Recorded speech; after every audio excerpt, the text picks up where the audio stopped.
Tonight on The Nation Speaks, another special episode from the many great conversations I had at Turning Point USA Student Action Summit 2020 in West Palm Beach, Florida. Good evening and welcome to The Nation Speaks. I'm your host, Cindy Drucare.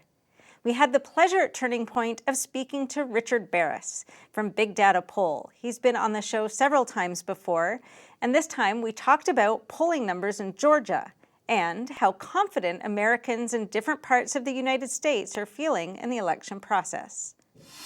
So I'm here with Richard Baris of Big Data Poll. Richard, welcome. Hey, thanks for having me. It's great to be here. All right, so you've been doing some polling in Georgia, where, of course, the Senate runoff election is not too far in the future. What are you seeing down there? So the very first poll that we did, which was a couple of weeks ago, definitely showed Republicans down a couple of points. A little bit of depression in the numbers. Republicans, it was completely about turnout. So whether or not Republicans in the central and southern part of the state would come out and vote for David Perdue and Kelly Loeffler. Loeffler was running a little bit weaker than Perdue because she had a little weaker position with women. Now it's flip-flopped. I think maybe some of those attack ads on Raphael Warnock and those stories may be hurting him a little bit, but she still hasn't completely closed the gap yet. The good news for Republicans, the overwhelming majority of undecided voters are Republican-friendly, so they do have a chance to make this up. What I would be concerned about if I was them were these absentee ballots that are going out. Very much the same questions we saw in November, and overwhelmingly they will favor Democrats. So it's going to be interesting. It's going to be close. Are you expecting a big voter turnout down there? In the first poll that we conducted, we saw that there were first-time voters that did not vote in November. And this poll that we're doing now is showing a little bit higher, almost 17%, which seems a little bit high to me, but I don't take anything for granted anymore with what we saw in November. So right now, last time I looked, it was about 1.6 million. It's higher than that now, I'm sure, absentee ballots that went out. It was about 5 million votes in November. We are expecting a very big turnout. Interesting. And I understand you're also doing some polling around people's confidence in the system or integrity. What are you seeing there? Start in Georgia. I know you've been polling other places too. Absolutely. And in Georgia, we didn't poll it before November, so we're polling it now. We had asked all around the country before November. In Georgia, it's even worse. So people have no confidence in the election. Everywhere we poll, it's about 40%. In Georgia, it's even higher than that. And more than 4 in 10 believe that election officials just counted ballots without really matching signatures. And we did poll also these election reform issues that we're hearing about in the news. Signature verification, voter ID. It really doesn't matter what race, creed, party. Voters overwhelmingly want this, and they feel like this election was not conducted correctly. Okay, so that's interesting. So there's different things going on. So in terms of people's trust in what happened on November 3rd, and days in and around November 3rd. What's the breakdown between Republicans and Democrats in terms of That's interesting. trust? So about half of independents agree with 78% of Republicans. And then you have about 3 in 10 Democrats that think that this election did not have integrity. That's not good.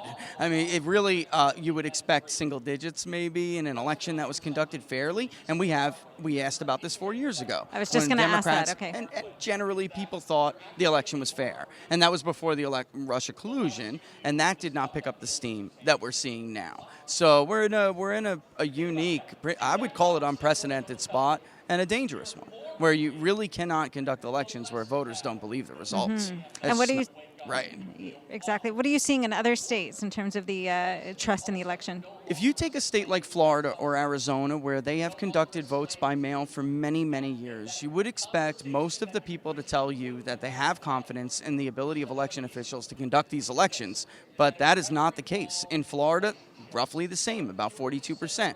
They even before the election said that they understood the difference between unsolicited and solicited mail-in ballots and mass mail-in without real reasonable explanations. Arizona, about 80% of the vote is typically mail in Arizona, and we found similar numbers in that state. In Pennsylvania, it was even higher. That's a state that really never got into early voting. Democrats wanted it for years, and they could not do it at the ballot box, so to say. The legislature was not having it. It was a mostly election day state. And now they used the pandemic as a predicate to change election laws. They got everything they always wanted. And the voters of Pennsylvania were even more distrusting, was the best way to put it, of how this election would turn out, whether it would have integrity or not. So what are you seeing in terms of what people would like to see in terms of election reform and to clean up the situation? That's a great question. So we asked a series of questions. Everybody wants photo identification, for in-person and mail-in. See, When you this is say really everybody, what kind of numbers are we talking about? 80%. Oh, wow. Huge majorities. And this is something that's kind of funny to me, where I'll look at the numbers and kind of giggle a little bit. So we talk about this on racial lines a lot with photo identification, but in truth, a vast majority of black voters want photo identification. It seems like a very small white minority, white liberal minority, feels like they're a voice for somebody that doesn't even agree with them. It's incredible. It's really amazing. But also to the point is the equality of how voters are treated. So in Georgia specifically, where they did not require photo ID for mail-in ballots, when you tell voters that, they really can't understand why that is. They feel like everybody should be subjected to the same verification procedure no matter how you vote. So we need to do a better job. We really do. And then also one that doesn't get a lot of attention, we call them integrity deadlines, where you may not need to know the margin, but you have to know how many ballots you have. You cannot continue to find 30,000 ballots on Wednesday, another 20,000 on Thursday. People, they find that suspect, and I think with good reason. There is no reason for you not to be able to conduct your election correctly and efficiently and with speed. Florida, 14 million votes in this, 14 million registered voters in the state, and they conducted their election in a couple of hours. And the explanations just don't add up. And voters, common, everyday people, they get it. So are you seeing the same kind of numbers across the board, regardless of the state? Absolutely. And in Georgia, it was a little bit specific about how you verify, as well as some other states, but polling Georgia specifically, I think a lot of voters didn't even understand that that is what happened, unless they themselves voted that way. And when we tell them, they're shocked, and they just don't get it. They just don't understand why this was conducted the way it was. What do you think will happen if these things don't get fixed? I think I think that this is not good for the country at all. So it has to become, for people who understand this issue, it really has to become a plank issue. So if you're a voter who cares about the Second Amendment, you should put that right up there with the Second Amendment, right? And I mean as a top issue, because if this is allowed to continue and it's permanent, then it's going to get worse. The distrust levels will get worse. The lack of confidence will get worse. And in the end, self-governing societies cannot operate like that. They have to have confidence. The loser has to say, all right, I lost fair and square. I'll beat you next time and move on. Right now, we're headed to, I think it's a dangerous place. I do. I don't even think that's hyperbolic. Are other outfits polling these questions as well? I see some variations of these questions. Ironically, especially big media, they never ask it correctly, right? So honestly, do you think election officials counted mail-in ballots without verifying the signature carefully? Or do you think they looked the other way and counted them anyway? And I'm not seeing very many outfits ask questions that are pertinent. They're asking questions that really, they have a narrative that they want, just like we saw before the election. And those questions are tailored to fit that. And that's not the debate at hand. So I think we are one of the few right now who are asking questions that really speak to the debate that is happening in this country right now. Now, we're not trying to find a narrative. We're trying to find where do people really stand on this. So can you give us some more examples of exactly what you're asking? It's very interesting. Sure, absolutely. So we would basically give them what's called a grid matrix, getting into the weed, but say, please, here are a list of a number of election reforms. Please tell us whether you agree or disagree with these. So photo identification, ballot harvesting was another one. A lot of people didn't even know the definition of ballot harvesting. They couldn't believe that a third-party non-government official would be allowed to collect someone's ballot or even ballot curing we're asking about. And some of this is just not even spoken about, but explained in the media dialogue. So we have to explain it to people. And it's really down the line. Integrity deadlines are a big one. We ask that everywhere because I really do believe Florida is a gold standard. So if it's going to be applied, some kind of standardization is going to be in place. And Florida should be the model for that. So we did take a lot of those that were important during the debate in Florida over. And then also whether or not it's okay to count votes in the middle of the night. And also poll watchers, we asked about, can you conduct an election free and fairly if poll observers are not allowed to observe the count? That's a given. I mean, people can't believe that poll watchers are not allowed to observe or have some kind of oversight over this process. They feel like it's kind of common sense. Of course you would need that. Were you able to capture how much I don't know how you asked it, so were you able to capture if people have more tolerance given the pandemic situation for some of these practices and would be very happy if they were gone, after, but now maybe we do need it? That's a good question. And it is hard to gauge that. In the beginning before the election, we asked how necessary these rules were, and about 30% did think that we should expand mail-in balloting for people who didn't want to go out and subject themselves or put themselves at risk. And that was understandable. But it's really how we did this, I think, that people take an issue with. Interesting. All right. Do you have plans for future polls that you're not already doing? That's right. Well, the new poll will show a much, much closer race, and but still the Democrats will have a little slight edge. Well within the sampling error, though, because there is an issue, I think, with the date that this election is going to be conducted. So January 5th is not a great day for Republicans. A lot of people are just getting their holiday wrapped up. They tend to be more religious. Maybe they'll go on a vacation. The behaviors are different, for people by party, and this just suits Democrats a little bit better. So Republicans really, especially in that central and southern part of the state, they have got to get those votes out, because that's without Donald Trump on the ballot, that's where they'll fall short, if they do. All right. Thank you so much for joining us, Richard. All the best. Thanks for having me. Coming up after the break, a mom who made headlines when she was arrested for taking her children to the playground. But first, here's America Q&A. The amount of family that I have met here, basically, and that we're all true patriots and that we really love our country here. And we're all on the same page where we want what our future is, and we're willing to do whatever it takes to get there. I think one of the amendments of free speech and how we should really speak out, even though the left is trying to oppress us to being quiet and not giving our opinion, when in reality we should be speaking out and giving our opinion. Just that we always need to be prepared for anything that's going to come our way, whether that be alleged election fraud or anything like that with COVID, because I truly believe that without COVID, Trump would have won. Without the mail-in ballots. I think that they had it planned all along. Not COVID. I don't think that they planned COVID. But I do think that they had something planned all along, and that we need to save our election system. Not to be afraid to be a conservative. I'm from Los Angeles, so there's not a lot of conservatives. I go to a super liberal school. I don't often share my political views in class just for fear of being shot down, but being around this many conservatives and this many like-minded people has shown me that it's not hard to share your views, and if you get shot down, that just makes you stronger in the end. Starters, making new connections with more and more conservatives. In today's age, we have a difficulty coming out as conservatives now, which I believe is a big issue. And so no longer being a part of the silent majority and making new friends, making more connections, having more opportunities for conservatives, especially young conservatives, is really, really important to me. It has been great. It's been awesome. I'm thankful that Charlie Kirk was able to put this on for us here, and it's been great for just about the opportunity to be here and to be able to be participating in this. We need to come together as a base to really support the conservative movement and the Republican Party to make sure in the future that we are a collective movement and not just singular people.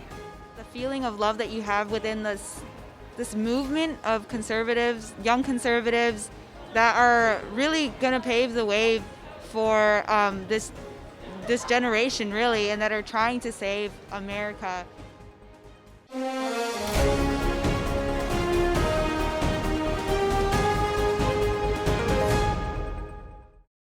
Last April, Sara Brady was arrested for taking her children to play in the park.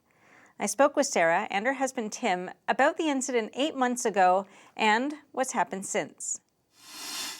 All right, I'm here with Sara and Tim Brady, who became famous for reasons they definitely didn't want to become famous for. Sara, why don't you tell us the story of what happened to you in the park with your kids back in the spring? And I'm going to pass the mic over to you. Yeah, so Cindy, back in April, I took 2 of my 4 kids to a park in Meridian, Idaho, and I was late to this play date, and I sat down next to my friends, and about 5 minutes later, 3 officers showed up, and I was pretty frustrated because we'd been locked in our houses for 6 weeks with kids, and everyone was a little bit frazzled.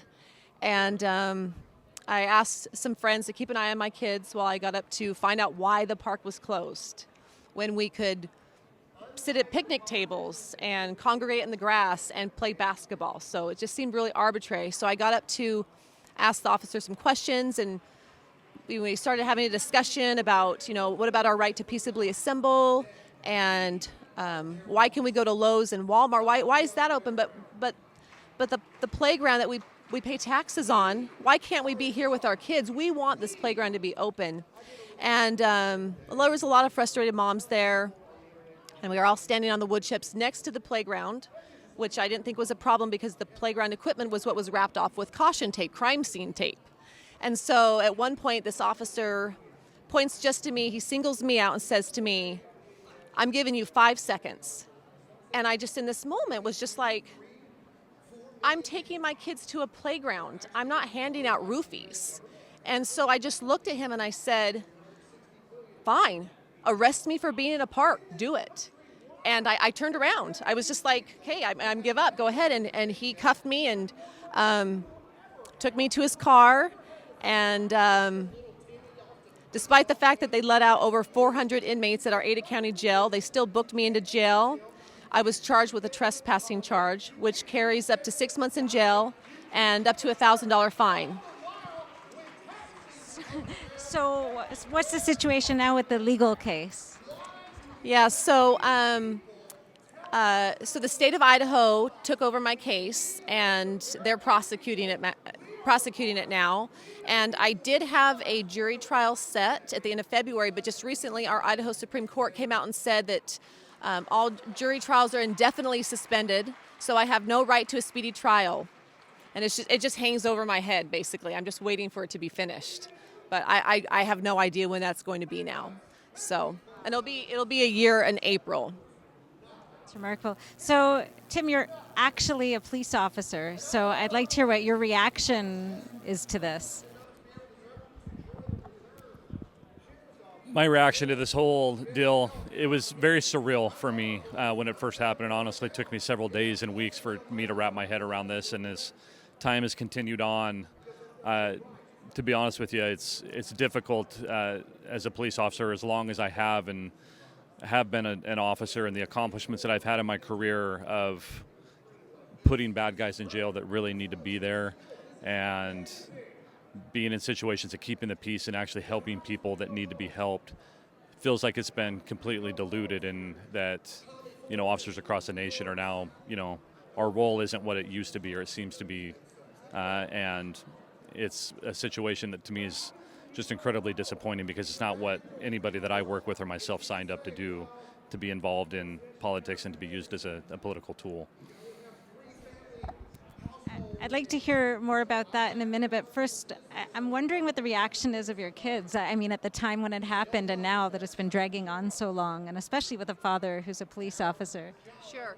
So initially, it was kind of a mixed reaction. I mean, because we are a law enforcement family, and so it wasn't as scary for my children initially when the officers came, because that's kind of like family for us. And I asked them later, because I wasn't able to speak with them until I got out of jail.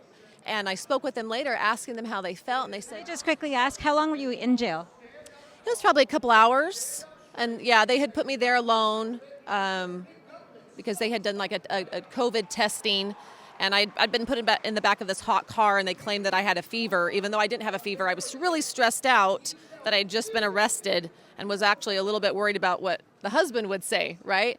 And so initially the reaction with my kids were, "Mom, you got arrested," and and then there was discussion of, we were scared when they took you away in the car, and now sometimes when we go to parks, the question is this park okay? Like, are police officers going to show up? I mean, and there's some hesitancy of even just being stressed out at a playground, which you would never think that you'd have to take your kids somewhere and that they would be anxious about you just playing, with your children. So it's been kind of mixed with them. So one of my son actually at one point was like, "Mom, you're amazing. I want to be just like you when I grow up." And I thought, how amazing that is. It was a tricky situation, because in that moment, as you're being counted down to, like, is what I'm doing wrong?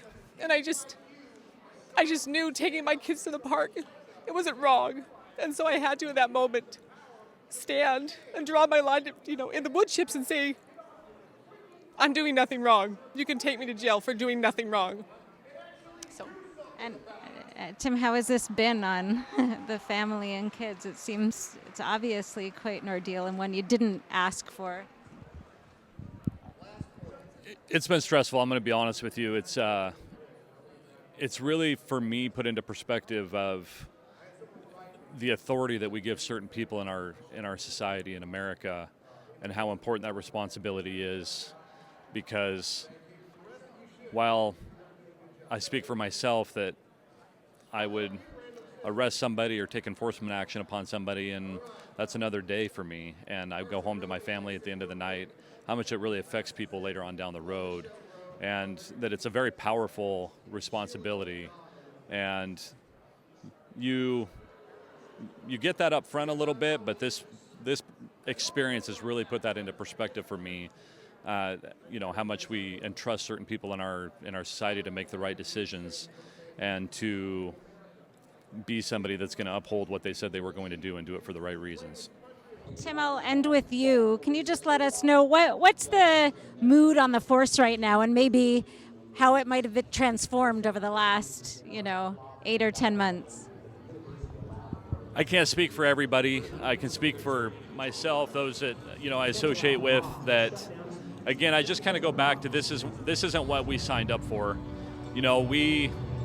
Those of us in this profession know that each day that we go to work, we might not come home at the end of the day. And we want it to be, if that's going to happen, we want it to be for a righteous cause. We want it to be for something that means something. And with what's going on and the politics of what's happening nationally and regionally and locally, I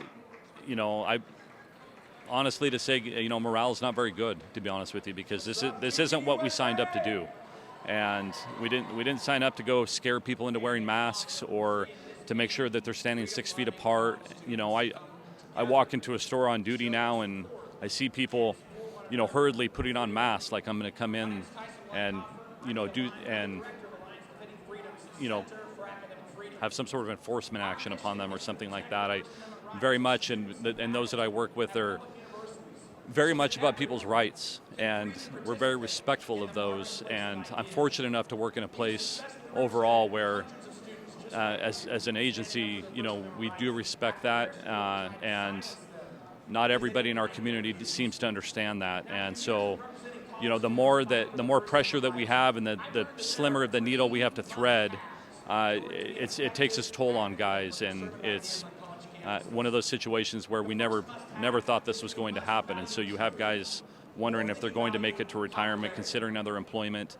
And I'm fearful that it's gonna weed out the good ones, is what I'm fearful of. All right. Well, thank you both so much for joining us and sharing your story. We really appreciate it. I know it's not easy. I also had the chance to sit down with Rogan O'Handley, better known to his legion of social media fans as DC Draino. I'm here with Rogan O'Handley, also known as DC Draino. Welcome. Thank you for having me. So this has been an eventful year, let's put it mildly. Mm-hmm. You've been prolific on Twitter. You have a lot of interesting things to say. Thinking back 1 year, what's kind of surprised you the most in the last 12 months? There's one thing that surprised me the most, and that is the willingness of what is probably a majority of Americans to follow blindly guidelines that are probably doing more harm than good under the auspice of trying to protect them from COVID. But in return, people are losing their businesses, their freedom. It's a form of house arrest. No longer being able to sing in certain churches, no longer being able to even go to church in certain states. Finally the Supreme Court has stepped in to remedy some of these constitutional infringements, but that was actually one of the most surprising things. I will say I am pretty proud of people on the right. I think that there has been a very effective resistance against a lot of these policies, which we now know to be not nearly as effective and probably worse for you than things like having a more open state, like with Ron DeSantis in Florida. So that was the biggest thing, is seeing how people react under fear, under pressure, and seeing how quickly they acquiesce to government control. Why do you think so many? I mean, it was in March, it was 2 weeks to flatten the curve, and it's been now, how long are we? 8, 9? 2 years months? to flatten the Constitution. I mean, that's what it's turning into. So why do you think so many people have just walked into this and are allowing this to continue?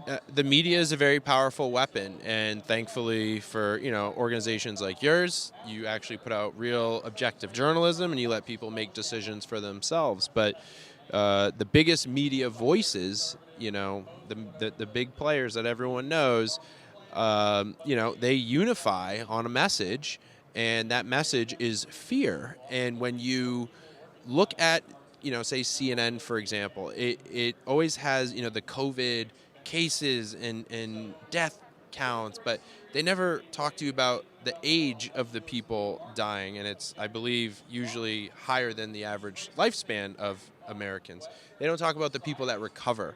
They don't talk about drugs that are very effective in treating this. I think people on the right are actually very good at self-seeking out the other side and looking at a variety of opinions. People ask me, they say, where do you get your information? I say, I read everything.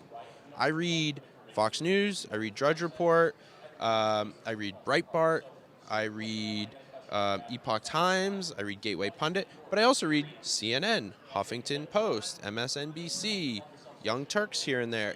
I want to see all sides, and then I am smart enough, like most Americans, to come up with what I think is actually happening, to figure it out.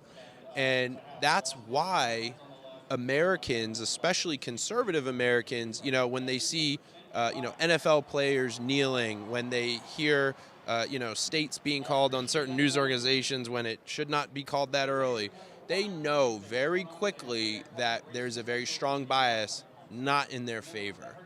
They will tune out, and they will vote with their feet, and they will go towards honest organizations that they trust.